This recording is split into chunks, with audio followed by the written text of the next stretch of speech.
ताई आता सांगत होत्या पारधी समाजाच्या अवस्थेबद्दल. मी 2009 साली नाशिकमध्ये असताना माझ्या एका स्ट्रिंगरनी बातमी पाठवली होती की पट्टीमध्ये लावा. त्या बातमीमध्ये दरोडा पडला आणि 5 आरोपी पकडले. तुम्ही त्याला म्हटले ही काय पद्धत आहे? म्हणजे माझा अप्रोच हा होता की स्ट्रिंगरला सुद्धा बातमी कशी करायची हे समजायला हवं, म्हणून नुसती इन्फॉर्मेशन पाठवली हे पुरेसं नाही. मी त्याला म्हटलं FIR ची कॉपी पाठव. मग त्यांनी FIR ची कॉपी पाठवली. FIR ची कॉपी पाठवल्यानंतर त्यांनी वाचली नव्हती हे माझ्या लक्षात आलं, कारण मी वाचल्यानंतर त्यात आरोपी क्रमांक 5 अमोशा काळे, वय वर्ष 18 महिने असं लिहिलं होतं. म्हणून मी त्याला म्हटलं की अरे तू जाऊन बघ हा काय प्रकार आहे.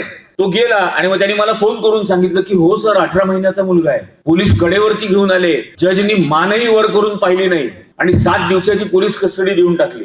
मग मी अहमदनगरला गेलो, आमची उभी व्हॅन घेऊन गेलो. तिथून आम्ही लाईव्ह टेलिकास्ट केलं की असं असं झालंय. मुकुल वासनिक हा त्यावेळेला समाज कल्याण मंत्री होता. 2014च्या पूर्वीचा भारत पूर्ण वेगळा होता. त्या समाज कल्याण मंत्र्यांनी ताबडतोब जस्टिस थुलच्या अंडर एक सत्यशोधन समिती नगरला पाठवली. दुसऱ्या दिवशी पाठवली आणि मग त्या सत्यशोधन समिती समोर ज्यावेळेला हे सगळं आणलं त्यावेळेला जज पासून पोलीस अधिकाऱ्यापासून त्यांना अटक करणाऱ्यापर्यंत 9 जणांना एका मिनिटात सस्पेंड केलं गेलं.